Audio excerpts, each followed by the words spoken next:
નમસ્કાર, સંકલ્પ એજ્યુકેશન ની અંદર આપ સૌનું હાર્દિક સ્વાગત છે.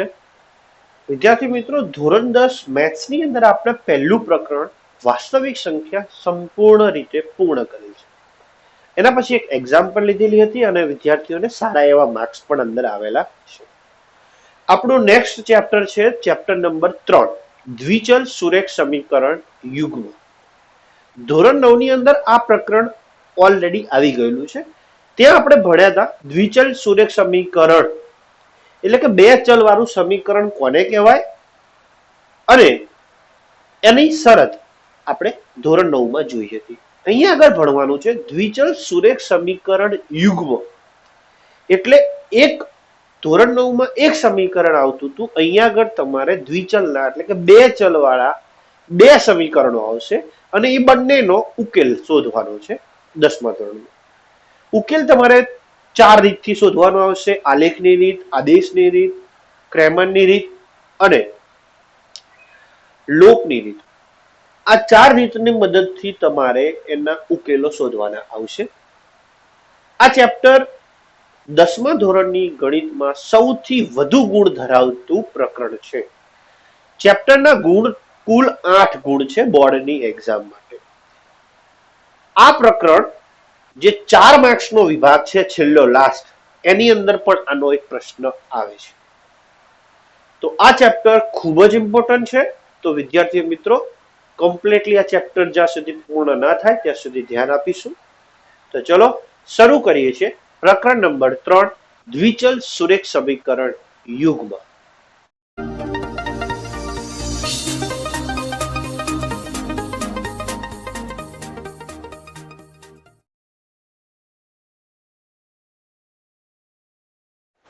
ચલો ચેપ્ટર શરૂઆત કરીએ.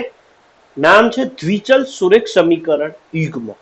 આટલા સુધીનું દ્વિચલ સુરેખ સમીકરણ સુધીનું 9માં ભણ્યા છે. ફરી વખત આપણે ભણીશું, રિવિઝન કરીશું, બરાબર? યાદ કરી લઈએ. ઘણું બેઝિક આપણે ઉતરીશું. આપણે અહીંયા આગળ ઘણું છેક ડીપ થી ચાલુ કરીશું. દ્વિચલ એટલે કે બે ચલ. તો સ્ટાર્ટ કરીશું આ શબ્દ ચલ એટલે શું ત્યાંથી આપણે શરૂઆત કરીએ છીએ ચેપ્ટરનું. તો ચલ કોને કહેવાય?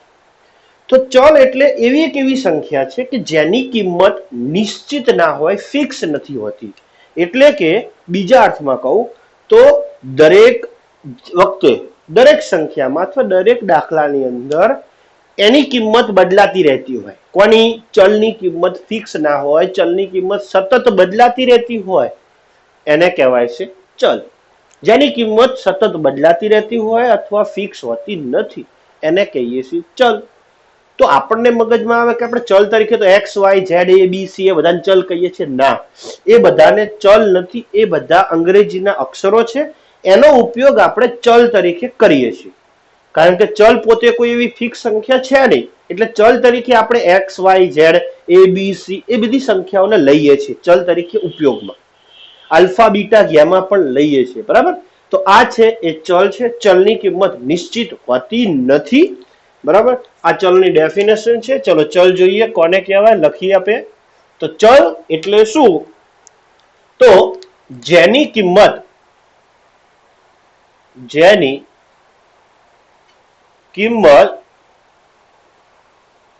નિશ્ચિત હોતી નથી તેવી સંખ્યાને શું કહેવાય છે? ચલ કહેવાય. આ આપણે એની ડેફિનેશન પ્રમાણે છે. જેની કિંમત ફિક્સ હોતી નથી એ બધી સંખ્યાને ચલ કહેવાય. અને ચલ તરીકે એક્સ, વાય, ઝેડ, એ, બી, સી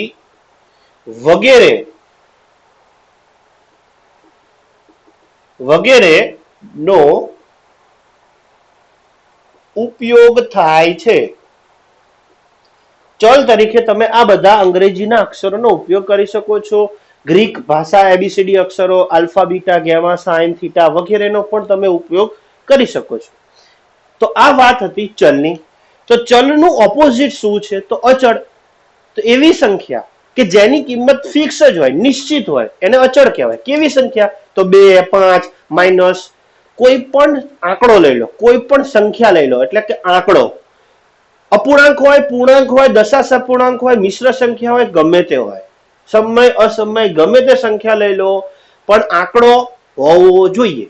એટલે કે તમે વાસ્તવિક સંખ્યામાંથી ગમે તે સંખ્યા લઈ શકો છો આર માંથી, એ બધી સંખ્યાઓને શું કહેવાય છે? અચળ કહેવાય, જેની કિંમત નિશ્ચિત હોય છે, કંઈક અંશે ફિક્સ કરેલી હોય છે.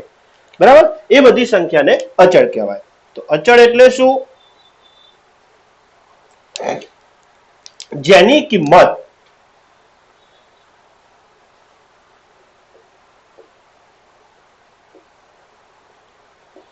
નિશ્ચિત હોય છે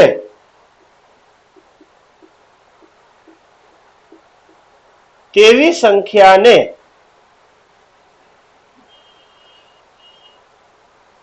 અચળ સંખ્યા કહેવાય. દાખલા તરીકે કેવી સંખ્યાઓ હોય છે? તો એક્ઝામ્પલ 2, 5, -1/2, √2, √3, બરાબર. સમય અસમય પૂર્ણાંક દશાંશ અપૂર્ણાંક પોઈન્ટ વાળી સંખ્યા પણ લઈ શકો છો. આ બધી સંખ્યાઓ કેવી છે? અચળ સંખ્યાઓ છે, જેની કિંમત મહદ અંશે કેટલાક અંશ સુધી ફિક્સ હોય છે. ક્લિયર? આ ચલ અચળ.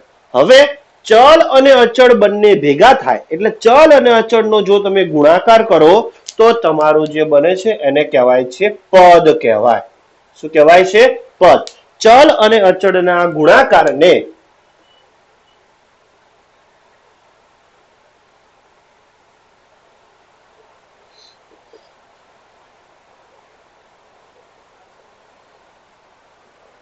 પદ કહેવાય. ચલ અને અચળ બંનેનો ગુણાકાર કરો એટલે જે વસ્તુ બને છે એને કહેવાય છે પદ. દાખલા તરીકે 5x આ એક પદ છે, -√2y આ પણ એક પદ છે. તો શું આ પણ એક પદ છે? x માત્ર x લખ્યું છે તો એ પણ પદ છે. કેમ? તો આપણી શરત શું? ચલ અને અચળ બંનેનો ગુણાકાર હોય તો પદ કહેવાય. અહીંયા માત્ર ચલ જ છે, અચળ આગળ ગુણાયેલ નથી. છે આની આગળ કોઈ ના હોય તો એક તો હોય અને હોય જ. એટલે x ની આગળ અચળ સંખ્યા તરીકે શું હોય છે? એક હોય છે. બરાબર. તો અહીંયા તમને ખબર પડી જ જશે કે આ કઈ સંખ્યા છે? તો અચળ છે. અને આ કેવી છે? તો ચલ છે. બરાબર. અહીંયા આગળ આ કેવી સંખ્યા છે? તો ચલ છે. અને આગળ એક એટલે કે અચળ છે. સમજ પડી ગઈ? હવે ચલની આગળ જે સંખ્યા ગુણાયેલી હોય એને અચળ કહો છો, કહેવાય છે ને અચળ. અને અચળ સમીકરણની ભાષામાં ચલની આગળ જે સંખ્યા હોય છે એને ચલનો સહગુણક પણ કહેવાય છે. એટલે ચલની આગળ જે સંખ્યા હોય છે, જે અચળ સંખ્યા હોય તેને ચલનો સહગુણક કહેવાય છે. તો અહીંયા આપણે સહગુણક વિશે વાત કરી દઈએ, સાથે સાથે પતિ પણ જાય. બરાબર. ચલની સાથે ગુણાયેલી અચળ સંખ્યાને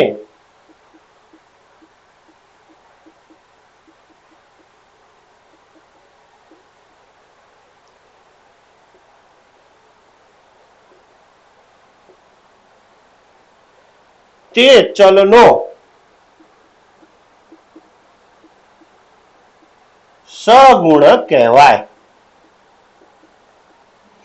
દાખલા તરીકે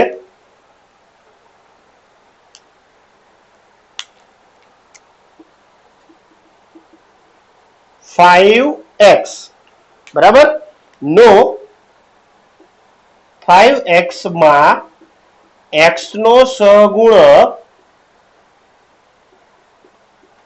5 છે. આ જે છે એ સહગુણક છે. કોનો? તો x નો. અહીંયા આગળ સહગુણક x નો કયો છે? તો 1 છે. બરાબર. આ એક એક્ઝામ્પલ છે. આ આટલા કેટલાક પદો થયા, ચલ, અચળ, પદ અને સહગુણક. કેટલાક આપણે પદો વિશે સમજીએ છીએ, દ્વિચલ સમીકરણની અંદર આવતા કેટલાક પદો. બરાબર. આ બધું તમને ખબર જ છે, પણ આપણે ફરીથી થોડું ડીપમાંથી આપણે સમજતા સમજતા આગળ આવીએ છીએ, બરાબર. હવે આ લખી લો તમે, પછી આપણે આની પછી જઈશું સમીકરણ અને સુરેખ સમીકરણ કોને કહેવાય, ત્યાં સુધી તમે નોટ ડાઉન કરી. નેક્સ્ટ સમીકરણ, આ પણ ધોરણ 8 માં આવી ગયું છે. સોરી, સમીકરણ કોને કહેવાય? તો આની પહેલા આપણે જોયું ચલ, અચળ અને બને છે પદ, બેનો ગુણાકાર. તો જે પદ બને છે એવા બે પદ લઈ લો અને એ બંને પદ વચ્ચે તમે બરાબર મૂકો, બરાબરનું ચિહ્ન મૂકો, તો એ વસ્તુ બની જશે સમીકરણ. એટલે કે બે પદ વચ્ચે સમાનતા હોય, એટલે કે સામ્યતા હોય બે પદો વચ્ચે, તો એ બંને પદો સમીકરણ છે તેમ કહેવાય. સમજણ નહીં પડે તો જો સમજાવશું અહીંયા આગળ એક એક્ઝામ્પલ લઈને તમને સમજાવશું કે એક પદ છે 5x, બીજું પદ લઉં છું 4y. આ બંને પદ છે, બે પદ છે, એ બંને પદ વચ્ચે જો સામ્યતા એટલે કે બરાબર હોય, સમતોલનમાં બંને પદ, તો આ બંને પદો સમીકરણ રચે છે તેમ કહેવાય, બરાબર. એટલે આ જે છે બરાબર નું ચિહ્ન એને કહેવાય છે સામ્યતા. એ બે પદ વચ્ચે સામ્યતા અથવા સમાનતા, સામ્યતા ધરાવે છે આ બંને, તેમ કહેવાય. અને જે સામ્યતા ધરાવે છે તેમને સમીકરણ કહેવાય છે. ક્લિયર? સમીકરણ આ પણ ધોરણ 8 માં આવી ગયું છે. જો બે પદો વચ્ચે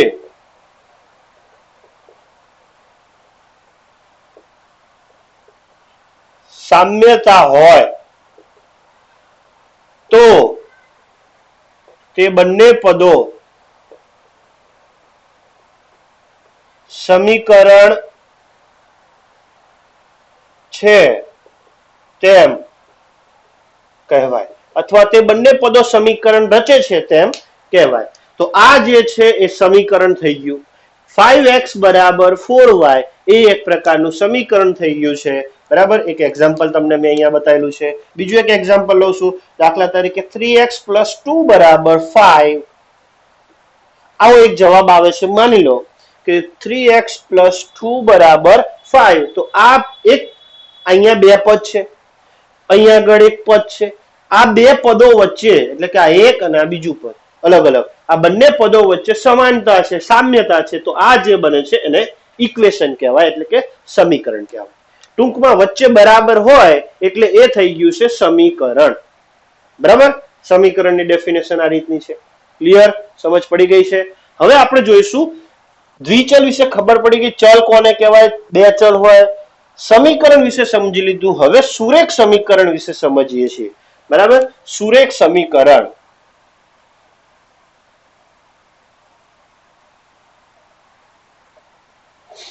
સુરેખ સમીકરણ કોને કહેવાય? સુ વત્તા રેખ. સુ એટલે સીધી રેખા ધરાવતું સમીકરણ. એટલે તમારે આ સમીકરણનો ગ્રાફ દોરો, આલેખ દોરો, તો એ આલેખ છે ને એક સીધી રેખા મળશે. જેટલા સમીકરણો સીધી રેખા બનાવે એ બધા સમીકરણને સુરેખ સમીકરણ કહેવાય. તોય તમને નહીં ખબર પડે કયો સમીકરણ સુરેખ કહેવાય. પણ એક હિન્ટ આપું છું, એનું બીજું નામ તમને કહું, એનો ઉપયોગ નથી થતો. સુરેખ સમીકરણ તે એક ઘાત ધરાવતું સમીકરણ, માત્ર એક જ ઘાત હોય એ સમીકરણને સુરેખ સમીકરણ કહેવાય. જે સમીકરણમાં ઘાત કોને હોય? તો ઘાત ચલને જ હોય. અચળને પણ ઘાત હોય પણ એનો જવાબ મળી જાય આપણને. 2 નો વર્ગ, અચળને ઘાત છે પણ એનો જવાબ તો મળી જશે, 4 થઈ જાય. એટલે ચલની ઘાત, જે સમીકરણમાં ચલની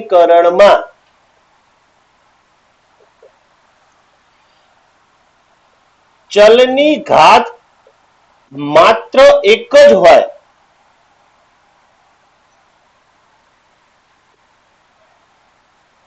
તેવા સમીકરણને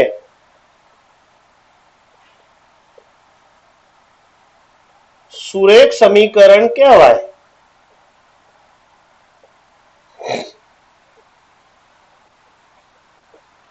બરાબર. જે સમીકરણમાં ચલની ઘાત માત્ર એક જ હોય. અહીંયા આગળ જુઓ, ચલ છે x, એની ઘાત એક છે, એક જ છે. એક ઘાત દર્શાવવામાં નથી આવતી. અહીંયા તમને કીધું છે કે એક લખો કે ના લખો તો એક ઘાત કહેવાય. 3x ની એક ઘાત, પણ એક ઘાત લખવામાં નથી આવતી. 3x એ પોતે એક ઘાત જ કહેવાય. એટલે આ સમીકરણની અંદર ચલ x છે અને ચલની ઘાત કેટલી છે? 1 છે. માટે આને સુરેખ સમીકરણ કહેવાય. એટલે કે સુરેખ સમીકરણોની અંદર ધારો કે 7x + 4y = 5 માની લખી લીધું છે.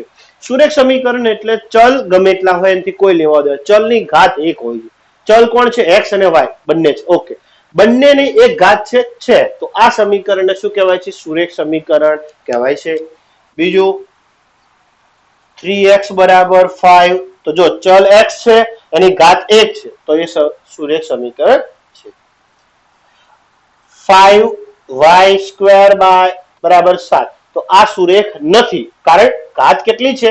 2. પણ જો અહીંયાથી 2 હટાવી દઈએ, એટલે કે ઘાત હટાવી દઈએ, 3y + 5 = 10. માની લો આવું લખ્યું છે આપણે કે y ચલ છે અને ચલની ઘાત 1 છે, તો આને શું કહેવાય છે? સુરેખ સમીકરણ. તો આ હતા સમીકરણ ને આને કહેવાય સુરેખ સમીકરણ. જેની ઘાત માત્ર એક જ હોય એવા સમીકરણને શું કહેવાય છે? સુરેખ સમીકરણ. બીજું શબ્દ છે એક ઘાત સમીકરણ. અને સુરેખ સમીકરણનો આલેખ કેવો મળશે તો એ આપણે આલેખની રીતમાં પણ જોઈશું, પણ તમે અહીંયા પણ લખી રાખો. સુરેખ સમીકરણનો આલેખ એક સીધી રેખા એટલે સુરેખા જ મળે. એક સીધી રેખા, એને એનું નામ છે સુરેખા. નોંધ કરીને લખી દો. સુરેખ સમીકરણનો આલેખ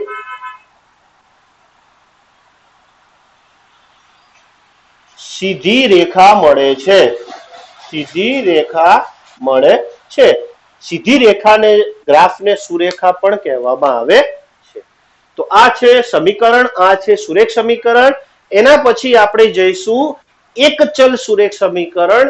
ધોરણ 8 નું પણ ચેપ્ટર લેશું, સમજ્યું? પછી આપણે દ્વિચલ સુરેખ સમીકરણ 9માનું સમજીશું અને પછી યુગ્મ લઈશું 10માનું. ક્લિયર? તો આટલી પહેલા વસ્તુ લખી લો. એક ચલ સુરેખ સમીકરણ ધોરણ 8 ની અંદર આ વસ્તુ આવી ગઈ છે. રિવિઝન કરી લઈએ. એક ચલ એક જ હશે અને ચલની ઘાત પણ એક જ હોય એવા સમીકરણને એક ચલ સુરેખ સમીકરણ કહેવાય છે. બરાબર? જે સમીકરણમાં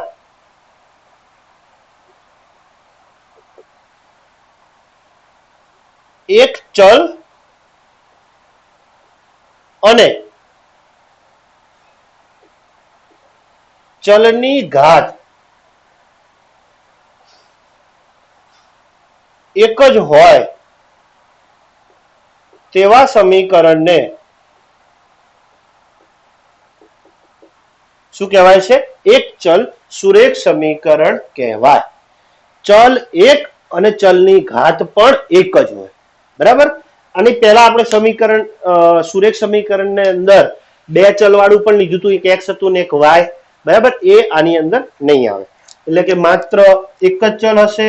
દાખલા તરીકે 5x + 3 = 7. ચલ એક છે અને ઘાત પણ એક જ છે, એટલે આ સુરેખ સમીકરણ છે. આવું હશે તો 7x + 3y, તો આ કહેવાશે નહીં, કારણ કે બે ચલ થઈ ગયું. ક્લિયર? એક જ ચલ હશે અને ઘાત પણ એક જ હોય. ધારો કે આવું હશે 7x, આવું હશે 1/7x = 5, તો આ પણ છે નહીં. આ 9મા ધોરણનું છે. કેમ? કારણ કે ઘાત એક હોવી જોઈએ. અહીંયા ઘાત -1 થઈ જાય, એક ઉપર જશે. બરાબર? છેદને અંશમાં લઈ જુઓ તો 7x ની -1 ઘાત, એટલે એ થઈ જશે માઇનસ ઘાત. તો માઇનસ ઘાત તો સમીકરણ જ ના થાય. માઇનસ ઘાત હોય તો એને સમીકરણ બનતું નથી. બરાબર? એટલે કે ગમે તે તમે લખી શકો છો કે 5 = 7x 7y. ચલો, આ પણ સુરેખ સમીકરણ, એક ચલ સુરેખ સમીકરણ છે. તો એક સમીકરણનો ભંડાર પડ્યો છે, આખું ટોળું છે. એમાંથી તમારે એક ચલ સુરેખ સમીકરણને ઓળખવા છે. તો કઈ રીતે તમે ઓળખી શકો? દાખલા તરીકે ઘણા બધા વિદ્યાર્થીઓ છે આખા અમદાવાદ સિટીની અંદર જેટલી પણ સ્કૂલો છે એ બધી જ સ્કૂલો ભેગી કરો, એક છોકરાઓ બધા જ અલગ અલગ બધા છોકરાઓ પોતાના સ્કૂલ ડ્રેસ સાથે આવેલા છે અને બધા જ છે. તમારે તમારા છોકરા એટલે કે વિદ્યાર્થીઓને ઓળખવા છે તો કઈ રીતે ઓળખી શકશો દૂરથી? તો તમે જોઈ શકો છો એમનો યુનિફોર્મ એટલે એમનો સ્કૂલ ડ્રેસ એટલે કે એમનું એક નિશ્ચિત કરેલું સ્વરૂપ છે, એના ઉપરથી તમે ઓળખી શકો છો કે ભાઈ આ સ્કૂલના વિદ્યાર્થીઓ છે, જે તે સ્કૂલના વિદ્યાર્થીઓના સ્કૂલ ડ્રેસ પરથી ઓળખી શકાય છે. એવી જ રીતે અહીંયા આગળ દરેક સમીકરણોનો એક નિશ્ચિત સ્વરૂપ નક્કી કરેલું હોય છે, જેને કહેવાય છે પ્રામાણિક સ્વરૂપ અથવા તો વ્યાપક સ્વરૂપ. જે તે સમીકરણનું વ્યાપક સ્વરૂપ અથવા પ્રામાણિક સ્વરૂપ નિશ્ચિત કરેલું હોય છે. તો અહીંયા આગળ પહેલા આપણે જોઈશું વ્યાપક સ્વરૂપ. કોનું? એક ચલ સુરેખ સમીકરણનું વ્યાપક સ્વરૂપ, જેને બીજા શબ્દોમાં કહેવાય છે પ્રામાણિક સ્વરૂપ, નિશ્ચિત કરેલું સ્વરૂપ. બરાબર? તો કેવું હોય છે? તો આપણે પ્રામાણિકની અંદર કોઈ એક ચલ તરીકે ફિક્સ લઈ લો છો. ટૂંકમાં પ્રામાણિક એટલે એક ચલ હશે, ચલની આગળ કોઈ એક સહગુણક લઈ લીધો હશે, ઘાત એક હશે. બરાબર? જો આ ચલ છે, ચલની આગળ સહગુણક છે, અચળ પદ, કોઈ સંખ્યા છે, અચળ પદ છે, અચળ સંખ્યા છે, અને એનો જવાબ પણ કોઈ અચળ સંખ્યા છે. એટલે તમારે આનું નિશ્ચિત સ્વરૂપ બનાવો. દાખલો એવું નથી હોતું કે દરેક જગ્યાએ એક્સ જ હોય એની આગળ 5 જ આવે. ના, દરેક જગ્યાએ 3 જ હોય, દરેક જગ્યાએ 7 જ હોય. ના, ગમે તે સંખ્યા હોય, બદલાતી રહેતી હોય. બરાબર? તો અહીંયા આગળ આપણે એક વ્યાપક સ્વરૂપ, નિશ્ચિત સ્વરૂપ બનાવવાનું છે. તો જો ચલ એક હશે એટલે ધારો કે આપણે ચલ તરીકે એક્સ લઈ લઈએ અને ચલની આગળ સહગુણક હશે ચલનો. એ સહગુણક શેમાંથી લેવાનો છે? તો અચળ પદમાંથી. અચળ પદ ગમે તે હોય તો હું અચળ સંખ્યા તરીકે એ લઉં છું. અહીંયા આગળ 3 છે તો પ્લસ એના તરીકે હું બી લઉં છું, બરાબર ax પ્લસ બી બરાબર સી. સી એટલે પણ શું છે? કોઈ એક અચળ સંખ્યા જ છે. બરાબર? 7 પણ શું છે? અચળ સંખ્યા છે. એટલે અહીંયા એ બી અને સી એ ત્રણે ત્રણ અચળ સંખ્યાઓ છે. બરાબર? એક વાસ્તવિક સંખ્યા અથવા પૂર્ણાંક સંખ્યાઓ છે. અહીંયા લખી દેશું કે જ્યાં એ બી સી બરાબર અચળ સંખ્યાઓ, જ્યારે એક્સ છે એ શું છે? એ ચલ છે. બરાબર? આ એક વ્યવસ્થિત રીતનું આપણે લખાણ લખી નાખ્યું છે. એટલે કે અહીંયા તમે એ બી અને સી તરીકે ગમે તે સંખ્યા લખો, ઇવન કોઈ પણ સંખ્યા લખો તો એ બને છે એક ચલ સ્વરૂપનું સમીકરણ. આ એક પ્રકારનું બીબુ તૈયાર કરી દીધેલું છે, બીબુ. અને તમારે ગમે તે તમે એની અંદર કલર નાખો, ગમે ડિઝાઇન નાખો તો એ ફિક્સ ડિઝાઇન તૈયાર જ છે. ગમે તે કલર નાખો એ એક ચલ વાળું જ બનવાનું. એટલે આ એક પ્રકારનું બીબુ તૈયાર કરી દીધેલું છે. એની અંદર તમે એ બી સી તરીકે ગમે તે બદલી શકો છો. બરાબર? એ બી અને સી તરીકે ગમે તે સંખ્યા નાખો, જે સ્વરૂપ બને છે એ બને છે એક ચલનું જ. બરાબર? સિવાય એક સંખ્યા તમે ગમે તે આની અંદર એ બી અને સી તરીકે કોઈ પણ સંખ્યા લખી શકો છો, સિવાય એક. કઈ સંખ્યા? એવી સંખ્યા તો તમે નહીં જ મૂકી શકો કે જેથી એક્સ પોતે જતો રહે, કારણ કે એક્સ જવો ના જોઈએ. એ સિવાય તમે ગમે તે સંખ્યા, જો એક્સ જતો રહ્યો સમીકરણમાંથી તો તમારું ઇક્વેશન જતું રહેશે. ચલ જ નથી તો પદ જ નથી, તો પદ નથી તો સમીકરણ જ નથી બનતું. એટલે એક્સ ની આગળનો કોણ છે? એ. તો એની કિંમત બી અને સી તરીકે ગમે તે સંખ્યા લખો, પણ એ તરીકે 0 સિવાયની સંખ્યા લખવાની રહેશે. કારણ કે જો તમે અહીંયા 0 મૂકો, બરાબર, 0 ગુણ્યા એક્સ તો શું થઈ જાય? 0. કે એક્સ ની સાથે 0 ગુણાવો એટલે 0 થઈ ગયું. 0 નો મતલબ કે ચલ જતો રહ્યો. ચલ જ ના હોય તો પદ નથી, તો પદ નથી તો સમીકરણ પણ રચતું નથી. એટલે કે એક્સ ની આગળ જે સંખ્યા છે એટલે કે એના સહગુણક તરીકે એ તરીકે તમે 0 લઈ શકશો નહીં. એટલે આ એની એક શરત પણ છે કે એ નોટ ઇક્વલ ટુ 0. એનો મતલબ કે એની કિંમત તમે 0 નહીં લઈ શકો.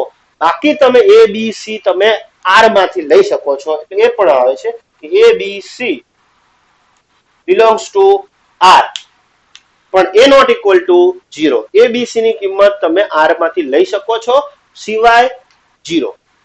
ક્લિયર? અહીંયા આગળ એ બી સી અચળ સંખ્યાઓ છે. તમે આ ન લખશો તો ચાલશે, લખો તો કોઈ પ્રોબ્લેમ નથી. ક્લિયર? આ એક ચલ સમીકરણનું વ્યાપક સ્વરૂપ સાથે સમજ પૂર્ણ થઈ. હવે આપણે જોઈશું દ્વિચલ સુરેખ સમીકરણ.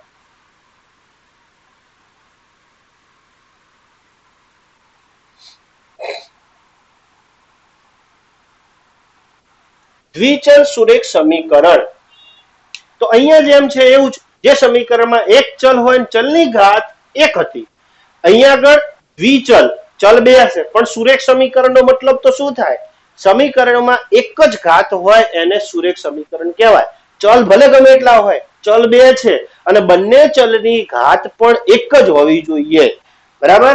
તો જે સમીકરણમાં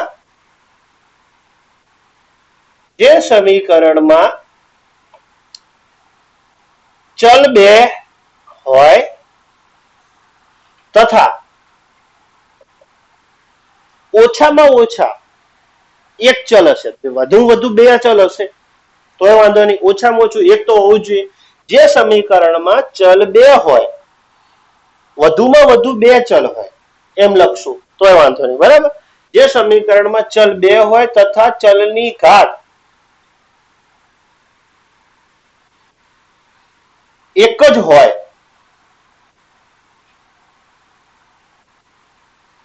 તો તેવા સમીકરણને દ્વિચલ સુરેખ સમીકરણ કહેવાય.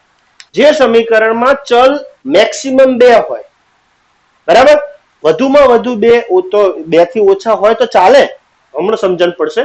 જે સમીકરણમાં ચલ બે હોય તથા ચલની ઘાત એક હોય એને કહેવાય છે દ્વિચલ સુરેખ સમીકરણ. દાખલા તરીકે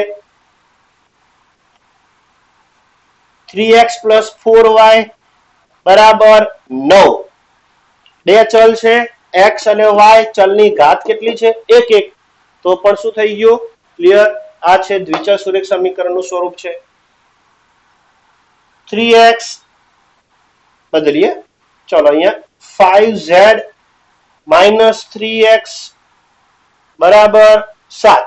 તો આ પણ બે ચલ છે, એક z છે એક x છે, માઇનસ હોય તો પણ ચાલે. બરાબર? ત્રીજી વસ્તુ હું તમને લખાવું છું તો ધ્યાનથી સમજો કે 7y બરાબર 34 મને લખ્યું છે, 7y બરાબર 34. શું આ દ્વિચલ છે? હા, આ પણ દ્વિચલ છે. કેમ? કોઈ એક ચલ નથી. તમને મેં અહીંયા પહેલા જ ઉલ્લેખ કર્યો હતો કે જે સમીકરણમાં વધુમાં વધુ બે ચલ હોય, એટલે વધુ બે જ ચલ હશે, બે થી ઓછા ચલ હોઈ શકે છે તો પણ એને દ્વિચલ કહેવાય. કેમ? અહીંયા એક ચલ નથી તો પણ એને કેમ દ્વિચલ કહેવાય છે? કારણ એનું એ છે કે બીજો ચલ નથી. એનો મતલબ શું થાય? ચલ ક્યારે જતો રહેશે? જો અહીંયા તમને મેં કીધું જો અહીંયા 0 મૂકું તો ચલ જતો રહે. અહીંયા એવું જ છે કે એક ચલની આગળ 0 છે, સહગુણક 0 છે, માટે એ ચલ નથી. બીજો ચલ છે, બાકી દ્વિચલ એટલે કે બે ચલ વાળું તો છે જ. દાખલા તરીકે હું x લઉં છું, ચલો 0x + 7y બરાબર 34. તો આ થઈ ગયું દ્વિચલ. એટલે કે ચલ સમીકરણ બનવા માટે ઓછામાં ઓછો એક ચલ હોવો જોઈએ.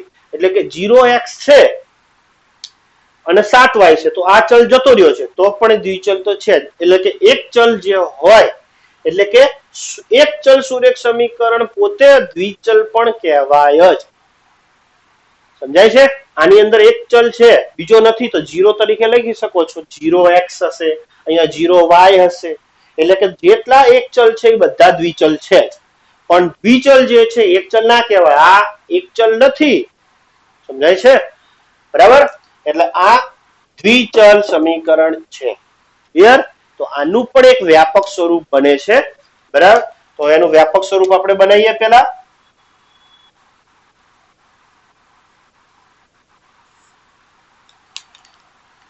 તો બે ચલ વાળું તરીકે પણ બનાવવાનું છે, ફિક્સ જ કે બે ચલ હશે. 0x હતું એ આપણે લખ્યું હતું વ્યાપક સ્વરૂપ રીતે, એટલે આપણે એનું વ્યાપક સ્વરૂપ લખીશું જ. એટલે કે એક સમીકરણ તરીકે x લઉં છું એક ચલ અને એનો સહગુણક a છે, બીજો y લઉં છું એનો સહગુણક b લઉં છું, પ્લસ અચળ સંખ્યા તરીકે c જે આ બાજુ લઈ નાખું તો c બની જાય છે બરાબર 0. અહીંયા 0 પણ લઈ શકો છો, c ની જગ્યાએ 0ax + b બરાબર 0 લખી શકો છો, કોઈ પ્રોબ્લેમ નથી. c એ લખી શકો છો, અહીંયા d પણ લખી શકો છો, એનો કોઈ પ્રોબ્લેમ નથી. બરાબર? અહીંયા a b અને c, જ્યાં a b અને c belongs to r, a b c તમે r માંથી લઈ શકો છો. હવે પણ એક વસ્તુ યાદ રાખજો, શરત એની અઘરી છે આની. અહીંયા તમને સમજાવું છું. જો અહીંયા આગળ ચલ એક ચલ નથી, તમને અહીંયા કહી દીધું કે એક જ ચલ છે એટલે ચલની આગળ 0 નહીં લખવાનો, એ ચલની આગળ, એટલે કે એની જગ્યાએ 0 નહીં. અહીંયા તો બે ચલ છે, તો કોની આગળ 0 લઈ શકો ને કોની આગળ ના લઈ શકો? અહીંયા એક આગળ તો લીધેલો જ છે 0. એનો મતલબ તમને એવું લાગતું છે કે પહેલા સંખ્યા હોય એની આગળ 0 લઈ શકો, બીજી સંખ્યા પાછળ ના.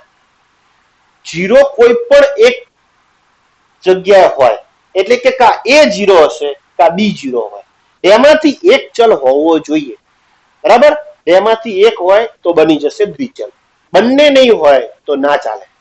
ઓછામાં ઓછો એક ચલ હોવો જોઈએ. અહીંયા એક ચલ છે, બીજો ચલ નથી, એનો મતલબ કે એ 0 લીધો છે. અહીંયા આગળ આ સમીકરણમાં મેં એની જગ્યાએ 0 લીધો છે, તો બી ની જગ્યાએ 0 લીધો નથી. જો હું આમ લખું કે 3x બરાબર 5, તો અહીંયા એ તરીકે મેં 3 લીધા છે અને બી તરીકે શું લીધા છે?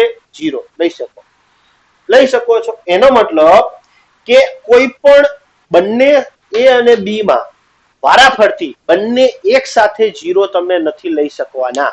એટલે કા એ 0 લેશો તો બી 0 નહીં લઈ શકો, અને જો બી 0 લેશો તો એ 0 નહીં લઈ શકો. આની શરત છે એવી છે કે જ્યાં એ અને બી બંને એક જ સાથે એક જ વખતે 0 લઈ શકો નહીં. તો એને શરત સ્વરૂપે, એટલે કે આ રીતે શરત સ્વરૂપે કઈ રીતે લખી શકાય છે? તો a² + b² is not equal to 0. આનો મતલબ શું થાય કે એ અને બી બંને એક સાથે શૂન્ય થતા નથી. આ એની શરત છે. બરાબર? અહીંયા હું તમને લખી આપું છું કે શું કહેવા માંગે છે.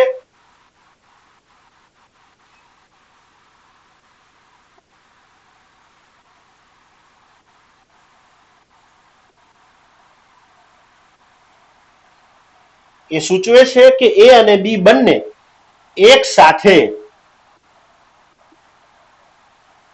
શૂન્ય નથી. બરાબર? એ અને બી બંને એક સાથે શૂન્ય થતા નથી. એટલે કે એ શૂન્ય હશે તો બી નહીં હોય, અને બી હશે તો એ નહીં હોય. ક્લિયર? બાકી તમે સી તરીકે શૂન્ય લઈ શકો છો. આ ખૂબ જ ઇમ્પોર્ટન્ટ શરત છે. બોર્ડની એક્ઝામમાં આ એક વખત આ શરત પૂછાઈ ગઈ છે. ક્લિયર? તો લખી લો. અને હવે આના પછી આપણું ચેપ્ટરનું નામ જોઈશું. ચલો નેક્સ્ટ આપણા ચેપ્ટરનું નામ, આપણા ચેપ્ટરે હવે આપણે પહોંચીએ છીએ દ્વિચલ સુરેખ સમીકરણ યુગ્મ. પહેલા જોયું કે દ્વિચલ સુરેખ સમીકરણ એક ચલ, યુગ્મ એટલે શું? એટલે કે બે જોડ. જે સમીકરણમાં દ્વિચલ સુરેખ સમીકરણની બે જોડ હોય તો એ સમીકરણને દ્વિચલ સુરેખ સમીકરણ યુગ્મ કહે છે. બરાબર? જે એટલે કે ડાયરેક્ટ લખી દઉં છું કે દ્વિચલ સુરેખ સમીકરણ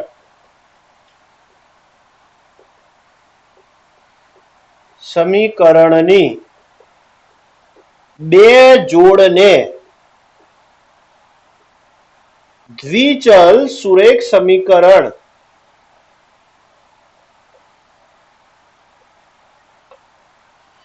યુગ્મ કહેવાય.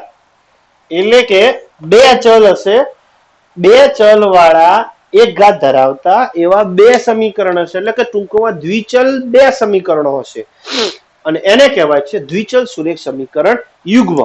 દાખલા તરીકે 5x + 3y = 7, 9x - 3y = 13. આ જે છે એ બે જોડ છે. સમીકરણો બે છે, જોડ એક કહેવાય. બરાબર? સમીકરણ બે છે, જોડ એક કહેવાય, યુગ્મ એક કહેવાય. સમીકરણ દ્વિચલ સુરેખ સમીકરણ યુગ્મ આખું કહેવાય. એની અંદર બે સમીકરણો આવે છે. બીજું સમીકરણ જોઈએ તો 3 - ગમે તે લખી શકો. દાખલા તરીકે 7x - 4y = 15. અહીંયા આગળ આડાવડી પણ હોઈ શકે છે. આડાવડી એટલે કે -9y + 13x = 17. બરાબર? આપણે એક બે દ્વિચલ સુરેખ સમીકરણ યુગ્મનું બીજું એક ઉદાહરણ લીધેલું છે. તો આનું પણ વ્યાપક સ્વરૂપ હોય છે. આનું વ્યાપક સ્વરૂપ તમે જે વ્યાપક સ્વરૂપ આગળનું બનાવેલું છે, આગળ જે દ્વિચલ સુરેખ સમીકરણમાં વ્યાપક સ્વરૂપ બનાવ્યું હતું એ જ પ્રમાણે આનું બને છે. પણ અહીંયા આગળ બે સમીકરણો છે, બરાબર? એટલે કે બે ચલ આવશે. ચલ તો જો બંને જગ્યાએ આખા સમીકરણ, એટલે કે આ બેની વાત નથી કરતો, આ એક્સ યુગ્મની વાત કરું છું. તો અહીંયા જો એક્સ છે, અહીંયા એક્સ છે, વાય છે, વાય, એટલે એક્સ અને વાય તો સમાન આવે છે. એટલે ટૂંકમાં બે ચલ સરખા છે. એટલે એક તરીકે હું એક્સ લઉં છું, એક વાય લીધો, આ પહેલું જૂથ, અને બીજું જૂથ નીચે લખું છું એક્સ અને વાય. ક્લિયર? બે માં ચલ તો છે જ, બરાબર? એટલે હું ડાયરેક્ટ પહેલા બનાવું. એક એક્સ છે, અહીંયા 5 છે, 3 છે, 9 છે, 3, એટલે કે આ એ છે, આનો એ છે, આનો આગળ એટલે એક્સ ની આગળ જે હોય એને આપણે એ કહીએ છીએ, અને એ કહીએ. જો બંને સાથે લખીશું તો બંને ભેગું થઈ જાય, બંને એ સમાન થઈ ગયા. પણ અહીંયા 9 અને 5 સરખા નથી, તો અહીંયા આપણે બે અલગ અલગ બનાવીશું. એટલે આ પહેલા નંબરનું સમીકરણ, આ બીજા નંબરનું સમીકરણ છે. એટલે પહેલા નંબર વાળાને એ ને આપણે a1 કહીશું, એટલે a1x. બીજા અહીંયા આગળ b છે આ, તો એને હું શું કહીશ? b1 કહીશ. અહીંયા c1 કહીશ. તો તમને પ્રશ્ન એ થશે કે x અને y ને કેમ x1 ને y1 ને x2 ને y2 નથી કીધા? કેમ? અહીંયા પોતે ચલ જો xy, અહીંયા xy જ છે, અલગ નથી, બરાબર? બંને સમીકરણના ચલ સરખા જ હશે. ચલ આડાવડી હોઈ શકે, એટલે કે આગળ પાછળ હોઈ શકે, બાકી ચલ તો સમાન જ છે, બરાબર? એટલે ચલ સરખા જ રહેવાના છે, માત્ર સહગુણકો બદલાશે. એટલે પહેલા સમીકરણને a1x plus b1y plus c1 બરાબર 0. શરત આની પણ એ જ આવે છે કે a1 square plus b1 square is not equal to 0. એ જ રીતે આ પહેલું સમીકરણ છે. બીજું સમીકરણ a2x plus b2y plus c2 બરાબર 0. શરત એ જ a2 square plus b2 square is not equal to 0. આ છે એ દ્વિચલ સુરેખ સમીકરણ યુગ્મનું વ્યાપક સ્વરૂપ છે, આખું ભેગું બંને. ક્લિયર? લખી લો. એના પછી આપણે જોઈશું હવે કે દ્વિચલ સુરેખ સમીકરણ યુગ્મ બનાવતા જોડ બનાવવાની છે આપણે વિવિધ કોયડા પરથી. જોઈએ છે ત્યાં સુધી આટલું.